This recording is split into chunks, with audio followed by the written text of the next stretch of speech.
everyone, and welcome to the Darkest Hour. I'm your host, Amanda Jane.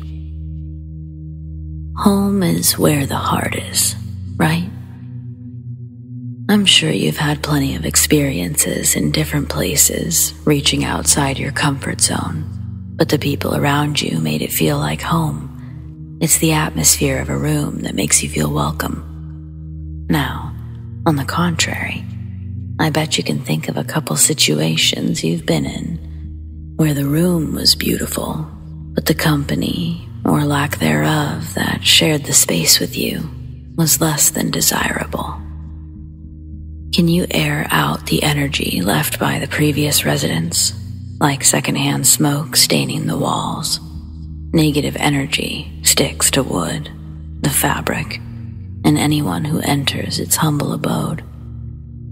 Our noses can adjust to a lingering odor within a matter of minutes, but how long does it take for us to adjust to lingering energy? How can you shake an unwelcomed feeling when you're the only one there? Tonight's stories allow us the opportunity to investigate these questions and so much more. So, let's get started, shall we?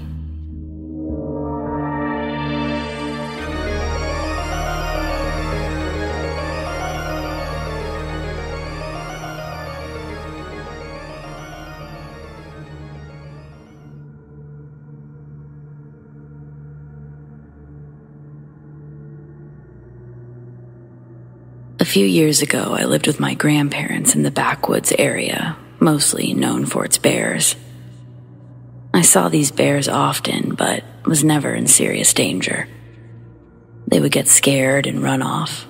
However, there was one encounter that I found very strange.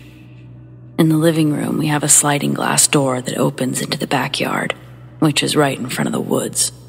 On Friday, between 11 and midnight, I was laying on the couch watching TV until a sudden sense of paranoia washed over me. It felt like I was being watched, but I was diagnosed with paranoia, so I ignored the feeling and reminded myself it wasn't real. Around 15 minutes later, there came the sound of several knocks on the glass door. I obviously was terrified and I ran to wake up my mom. She said if it happened again, wake her up. So I closed the door's curtains and I laid back down. 5 minutes later, there was another series of knocks, but much longer this time. I woke Mom and she woke my dad. Grabbing his gun and flashlight, he went outside to check around. When he came back, he said it was probably just a bear or some other wild animal, and I took his word for it. But this time, I laid down in my parents' room. I know that it could have been an animal, but I've always had a bad feeling about those woods and the house itself. I had another experience when my cousins and I were inside a house that was under construction after a hurricane hit our town. We entered with our flashlights at roughly 8 or 10 at night, and we were walking into different rooms when my flashlight suddenly died. This was before the other experience, so I didn't get scared or think too much of it. I went to find my cousins, but as I was leaving the room, I noticed a pair of glowing orbs. I ran out, scared, rushed to find my cousins. When I explained what happened, they thought it was a wild animal, so I shrugged it off and went home. What do you guys think? I think it probably was a wild animal, but I wanted to hear others' opinions.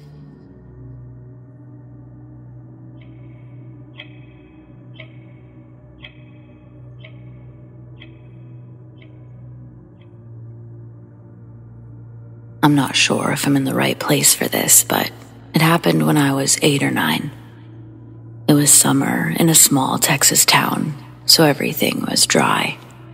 I remember everything vividly, but my brothers will deny it happened until the day they die.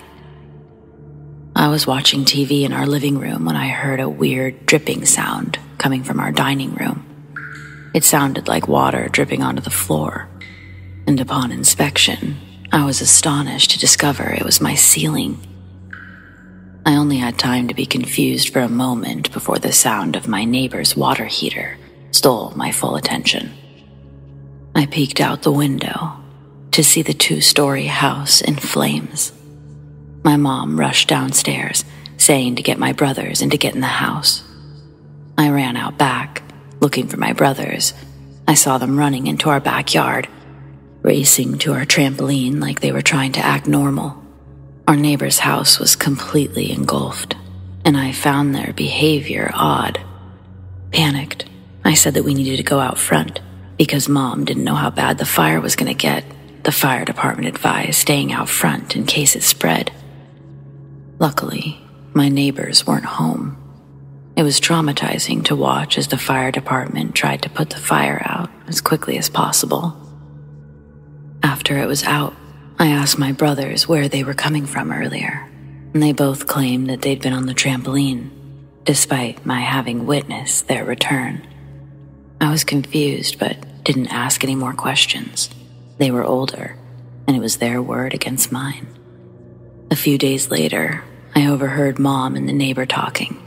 The fire department said that it had started in the back, where my brothers were, and that it could have been an electrical issue, but they weren't sure. Now, this was the 90s. It was an old house, and our town's fire department was a bunch of amateur volunteers. Plus, the police didn't help much either. But one thing I do know is that my brothers were pyromaniacs. They were always starting fires, and I always found it strange they blew off my questions about the fire. They'll deny it until the day they die, but I'm convinced they started that fire. I've just never had proof. The fact I didn't say anything to my parents still haunts me to this day.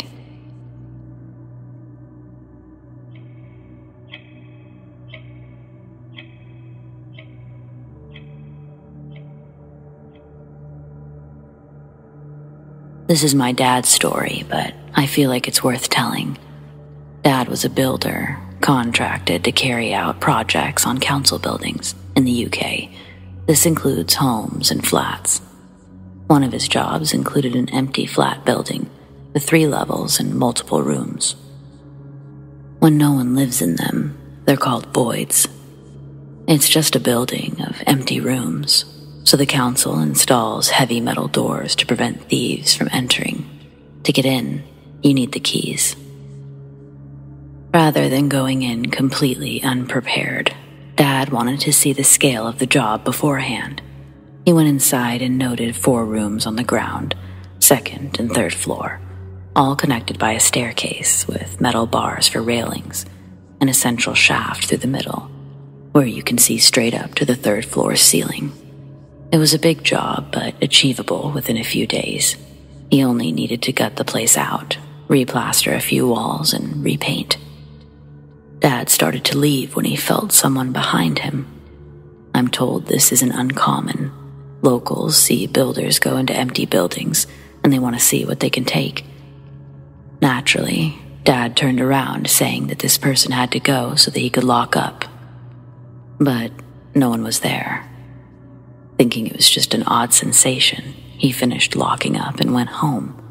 He told Mom what had happened, but it was only a passing remark. Nothing else was said. Anyway, after the weekend, Dad and his friend Martin returned to the site to begin their work. A local resident approached them and asked how things were going. Both men agreed things were good. They exchanged a bit of small talk. Then the stranger suddenly changed the subject, asking, "It's a shame what happened there, isn't it?" Dad and Martin were confused and asked the man to elaborate. Apparently, a girl came home from school a few months ago to see her father hanging. He'd tied himself to the railing and jumped. Of course, now my dad was scared, and he felt a familiar shiver. He didn't tell the stranger what he felt, but he told his friend. Martin refused to go into the building alone, and they agreed to always leave the central door open for a quick exit. Dad would be the first to say that he doesn't believe in ghosts. He would also say that he's never seen one, but he calls this the oddest experience of his life, and he can't explain it.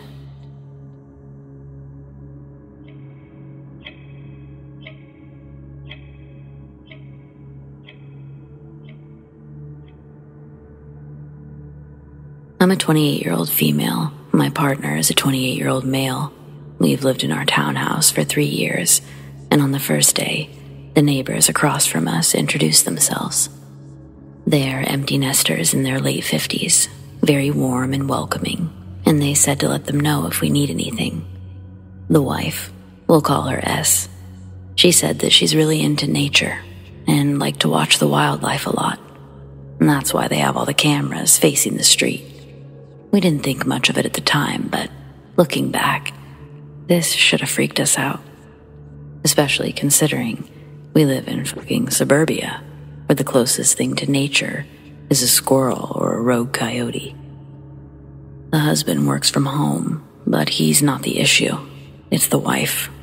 S is disabled. She can't drive, and she's a hermit. They literally never leave the house. Almost immediately, we learned looking at nature was actually code for a nosy neighbor bordering on peeping Tom. The layout of our townhouses are important. Our place is the reverse mirror of the neighbors, and they're close enough where I could throw a rock and almost hit their house. Both homes are on the second story with garages underneath, meaning we share a clear view of each other, and our only windows are facing their house, since the other side shares a wall with the other neighbors. S primarily remains stationed on the couch in front of their patio door. If anything happens outside, she runs to the patio window and stares out with her face pressed to the glass. Whether it's a car, someone walking their dog, or a delivery truck, she's always there, watching. At first, we brushed it off as her being bored or stir-crazy from constantly being at home. But over time, I started becoming annoyed, while my son brushed it off, thinking of her as harmless. Except the closer we got to these neighbors, the worse it became. I only say close because S added me on Facebook, and we exchanged numbers when she offered to let our guests park in her driveway. Like most boomers, she immediately likes and comments on everything I post, which, fine, that's not a huge deal. But then I'll post a vacation picture, and her comment will be something like, "Makes sense why you're not home." Or, with a picture of us outside, she'll say, "Oh, that's why you were out there." It's just weird shit. A few months after we moved in, S messaged me saying the place that she and her husband camp every summer is actually a nudist campground. It's the Ponderosa Sun Club, if anyone is curious. She sent the link and said to let her know what I thought. She also casually mentioned they do tasteful boudoir photo shoots, pretty early into knowing them. I'm not judging, they can do whatever they want. The fact that she told me when we don't have that kind of relationship just rubbed me the wrong way. We still aren't sure what she meant by "let me know what you think." Did you want to see if we're judgmental or if we're interested? To put it bluntly, they are a kooky, nerdy, frumpy couple in their late 50s, while my partner and I are decently attractive people. The friends we've told joked they might have the hots for us, since S primarily wears a shirt that barely falls past her butt. Oh, but back to the peeping Tom aspect. She's constantly looking out the window. I can illegally park my car in the street for a few seconds, and she'll instantly text that I can use her parking spot if needed. If I stay home from work, she'll text asking if I'm okay. She'll watch us all day, whether we're putting up Christmas lights or vacuuming our cars in the driveway. She even waits to water her plants until I'm watering mine. We can't even enjoy our patio because she just stares at us the whole time. The part that sucks the most is that I'm a houseplant hobbyist, and I was really excited to move here because the windows all face south, which is wonderful for my plants. But if I open the blinds, she can see everything. Her only camera literally sits on the window ledge, facing my house. We put sticker privacy glass on the bedroom windows so that we could at least open the blinds in the morning. Last winter, I found her hidden nature camera on public property near the spot where we walk our dog. I got so angry that I knocked it off and buried it in the snow. A few days later, the camera on the window ledge was turned towards the street, but now it's back on our house.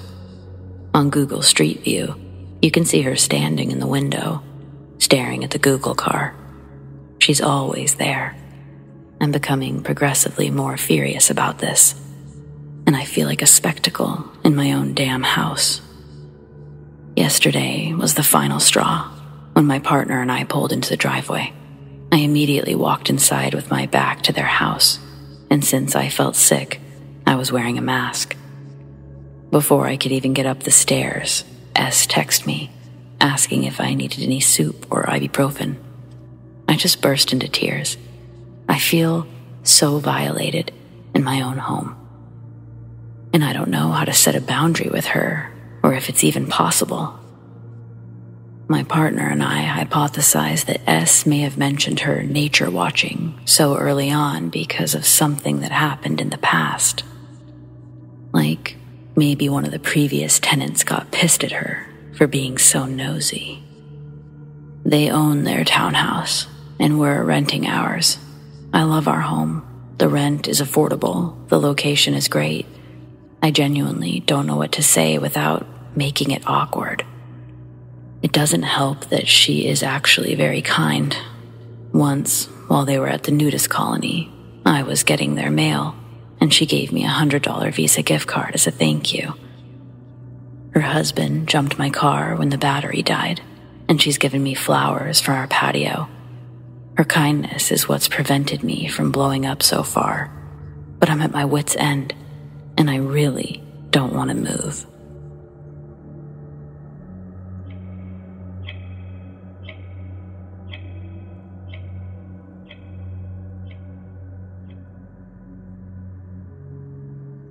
For a bit of background, my dad built our house by himself over a roughly 3-year period. The property he bought was practically all forest, so there was a lot of stuff to be cut and cleared. When he finished, I got to choose my room first since I'm the oldest, and I chose one with an ocean view. This came with a downside though.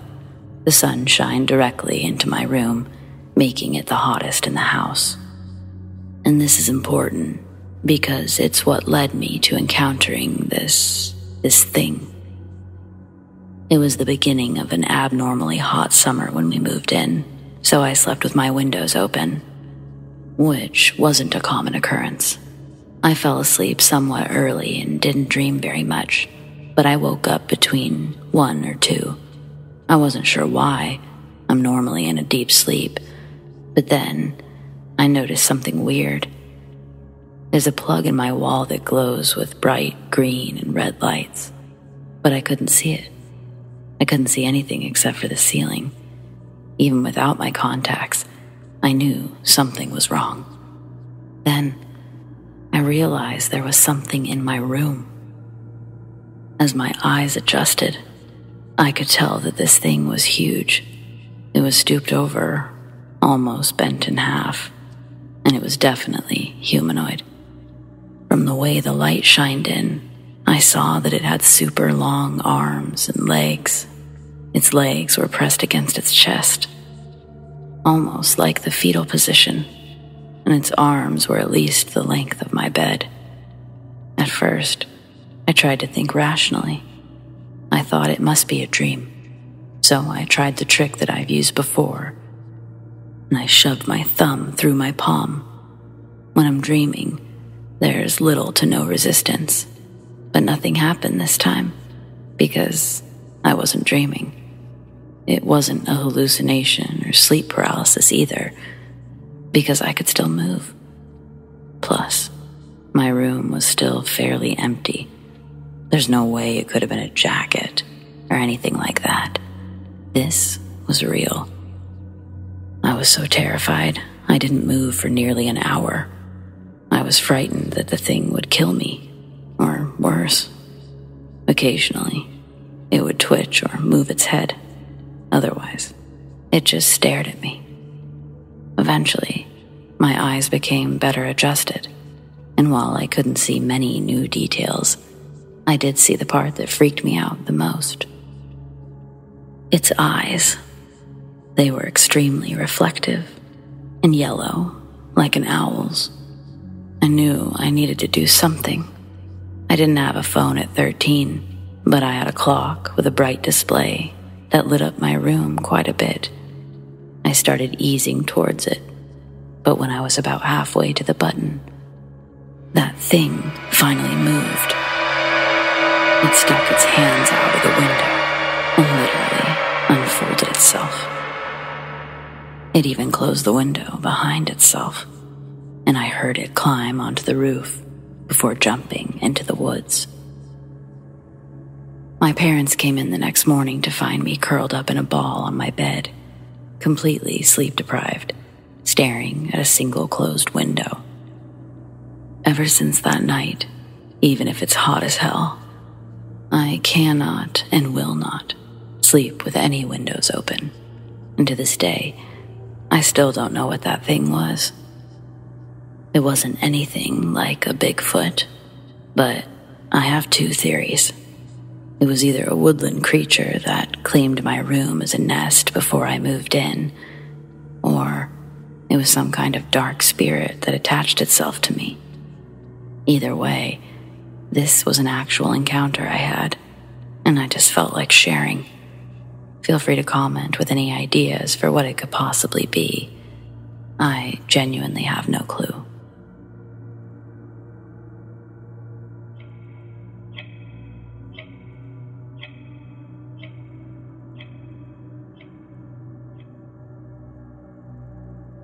When I was 14, 15, we moved to a new town hundreds of miles from our home in Los Angeles. The new town was a much older and a much smaller community. The people there were old-fashioned in the sense that they left their garage doors open at night. No one worried about security. However, my family comes from a place where people know better. One weekend, my parents went back to our old city to visit relatives. I was home alone. I was happy to be home alone with the freedom to do what I wanted. I had friends over. We ordered pizza while watching movies. Around 10 or 11, everyone left, and I was once again alone in a big 5-bedroom house. My room and the living room were upstairs, so I just stayed up there watching TV, and eventually I started falling asleep on the sofa. At roughly 1 a.m., I suddenly woke up, almost in a panic, but I don't remember what woke me.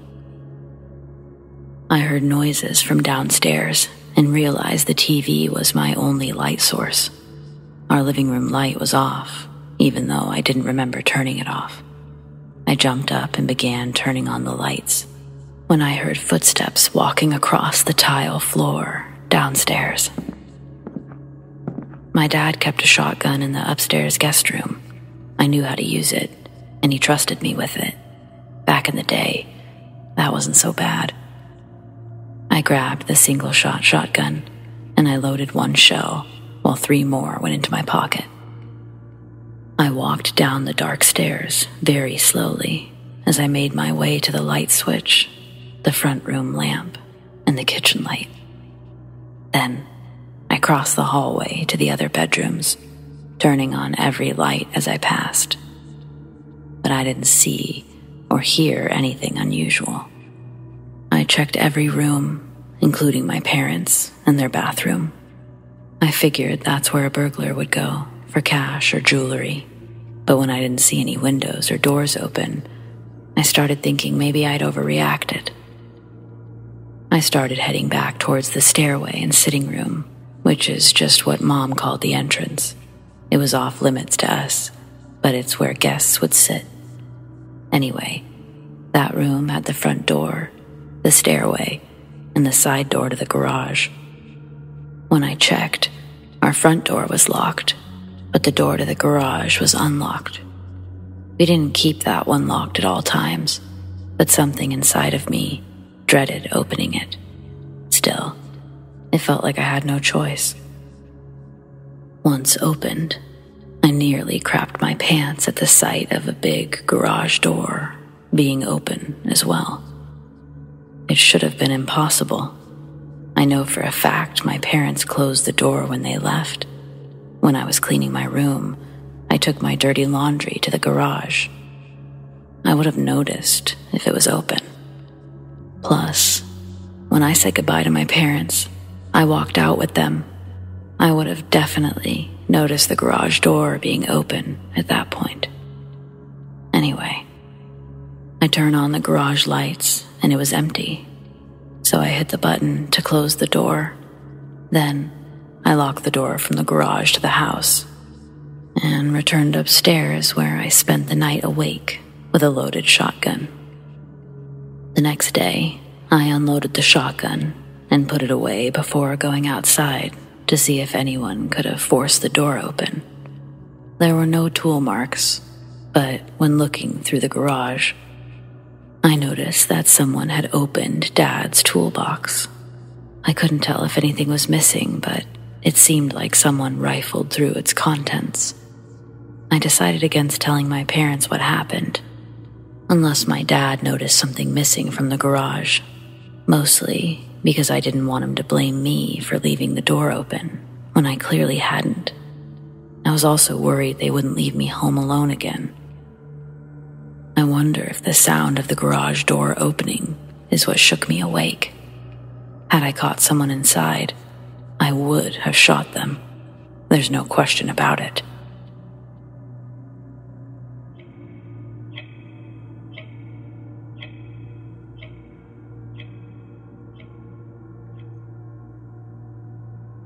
There's a cemetery right behind my apartment complex, so it's not uncommon to have experiences. I'm just not sure if this was a spirit or a cryptid, or if these experiences are even connected. A few nights ago, my friend and I were walking back from the store at 10:30.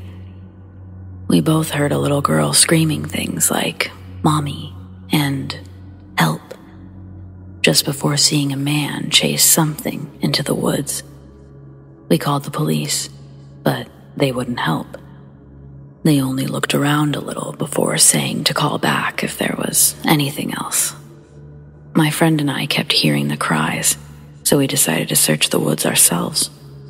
After a while, we went to the spot where we were when we first heard it, and it happened again. It was coming from the trails. Knowing it was a stupid idea, we went closer and saw what appeared to be a tall, skinny person, crouching. Its skin was gray and stretched thin across the bones. It looked up, but our lights weren't bright enough to see much. Then, there was a cracking sound, and I smelled the clay that you find by digging. We both felt sick and ran. But at the same time, the rain got really heavy, and the wind almost knocked me over. I'm on the heavier side, so that isn't easy to do. Ever since seeing it, my friend and I have been exhausted, almost like the energy was suddenly sucked out of us. Today, at around 6, it was already dark when I was walking back from the same store. As we passed the same spot where we saw the creature, I heard my best friend's voice.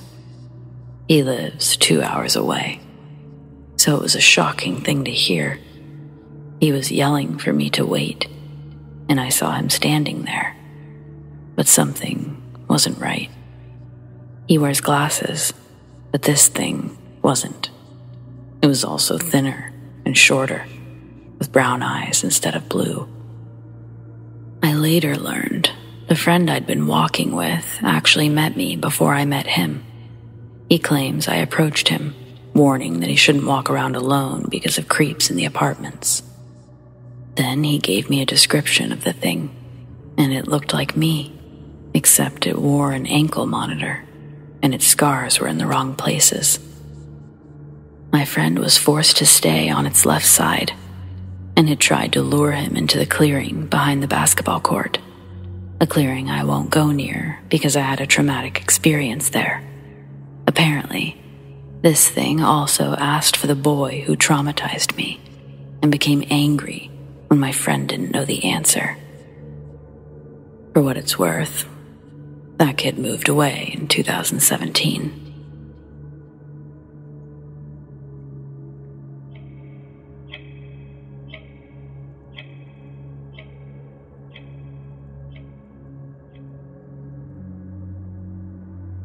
The following is a true story that happened in the early 90s when I was 14 and still living with my parents. The previous year, my dad worked for a government contractor, and his job moved us 200 miles from our hometown. It seemed like the middle of nowhere. We moved during my freshman year, but Dad moved first to find a new house while the old one sold. We ended up staying in a rental for a short period until my parents found the right house a few months later. The suburb we used to live in was super expensive, but the new homes in our new town were much cheaper. My parents took advantage of that and bought a huge home. We went from a single-story, 3-bedroom, 1-bath house to a 2-story, 5-bedroom, 3-bath home.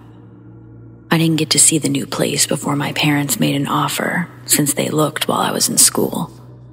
When they drove by for the first time, it looked like a mansion compared to our other house. I missed my friends and my old neighborhood, but this house looked so cool. It was in the oldest part of the city, and there were lots of new construction everywhere, but my parents got a great deal. Once we went inside, I knew why. It was evening when we got the keys, so by the time we met the realtor and drove to the new house, it was already dark, which made it even creepier. Inside, it was like a time capsule. Everything looked like it was frozen in 1960. It also had a funny smell, like the place had been empty for years. I later learned it had actually been vacant for almost 8 years before we bought it. It was still odd that the previous owners never updated anything. For example, there was shag carpet everywhere. The rooms had avocado green, and the others had burnt orange.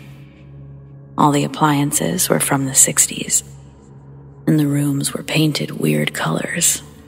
It looked like a hippie's crash pad. They began renovations immediately. Dad was a handy guy, plus we have family members who are proficient in different fields like flooring, painting, and carpentry. Dad called in lots of help, and finally, we moved in once the work was complete. Certain parts of the house always made me feel uneasy. I can't explain it, but I saw shadows, lights turned on and off, and my sister's hairdryer even turned on at 2 a.m. once. The most common occurrence was the footsteps. I would hear them coming upstairs at night when everything was quiet. A year after we moved in, I was the first to notice something odd about the house. It started when I asked my parents to switch to an upstairs room because it was bigger, had a walk-in closet. They agreed. I began thinking about the upstairs layout. Most of it was taken up by the big open space that we used as a family room. There was a hallway leading to the 2 bedrooms and 1 bathroom. But the layout didn't make sense. There was a void behind the bedroom adjacent to mine and the bathroom. There was almost enough room for another bedroom, but that space extended over the garage. One day, I drew a diagram of our house, but I couldn't figure out why there was such a big void, and Dad only shrugged it off. Eventually, I looked at it from the outside and noticed something odd. There used to be a window there. It was covered up by a big vent, and and a sloppy patch of stucco. Now, super curious, I studied the layout again, and I noticed the bathroom wall had a patch job in the shape of a doorway. I was right about there being another room, but why did someone close it off? Obviously, Dad would have killed me if I broke open the wall, but I had an idea. I just wasn't sure if it would work. I waited for my parents to visit family, and I stayed home. I knew they'd be gone for hours because of the distance.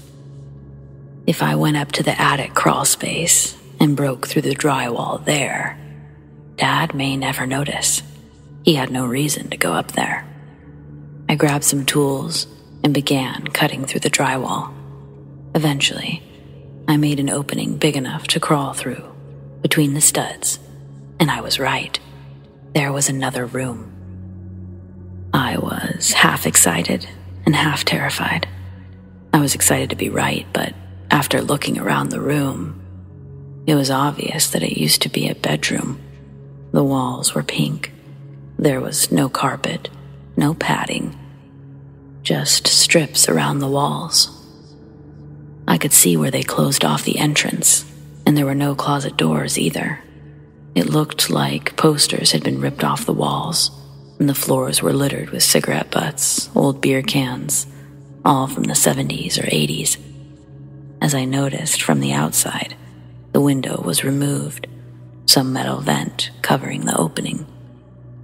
I only brought a cheap flashlight, and even though it was daytime, the room seemed very dark. I started feeling really creeped out, and the smell was terribly old and musty. I got out and began moving boxes into the crawl space, so I could say I found it while cleaning the garage. When my parents returned, I said I was moving boxes when I noticed the hole and made it bigger to find the room. They didn't get mad, but they seemed almost disappointed, like I stumbled onto a secret. They eventually admitted that the realtor had told them about the room. I wanted to reopen it and make it a 6-bedroom house, but Dad said to just leave it alone. As time passed, I occasionally took my friends to the mystery room. After creating that opening, things got even creepier around the house. The footsteps were louder on the stairs. We saw shadows in the dark. And once, a family friend screamed when she saw a woman in the mirror while walking up the stairs. She thought it was my mom, but it vanished when she turned away. Another time, a friend was sleeping in the other room, and he ran outside in the middle of the night, wearing only his boxers. He said that someone was whispering in his ear. When I was 16, I spoke with an older neighbor, and he was one of the original owners in the neighborhood. I asked him about the house, and he said the son who used to live there went to prison back in the early 70s. He wouldn't go into details, but he said it was really sad and to not let drugs ruin my life. I looked up old newspapers at the library, but I only found one article about a teen who killed a family member and attempted to kill his parents before being arrested. My family moved out shortly after I turned 17, and I've never been back.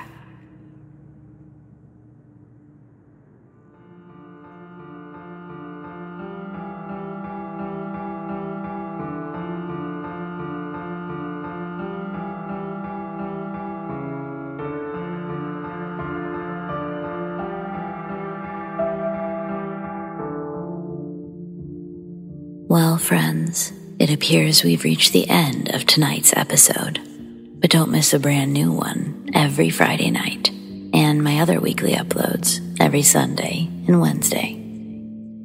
Don't forget to like this video, subscribe if you haven't already, and tap the bell so you never miss a thing. A huge shout out to all of my patrons, whom I appreciate so very much. Tracy S., Monica L., Donald C., ZOEWATT, Shelly B., Nikki H., ALISHA S., ERIN G., Rat Girl, Naz K., Mr. REVENANT, Brendan G., and the Darkest Hour's newest patron, Paul T. If you want to support the Darkest Hour in other ways, consider joining my Patreon. Check out patreon.com/thedarkesthour or click the link in the description to learn more. I want to thank those who shared their stories, and a big thanks to all of you for listening. Do you have stories like these? I'd love to share them. Send them to me, amandadarkesthour@gmail.com, or on the Darkest Hour subreddit, the Darkest Hour YT. Stay spooky.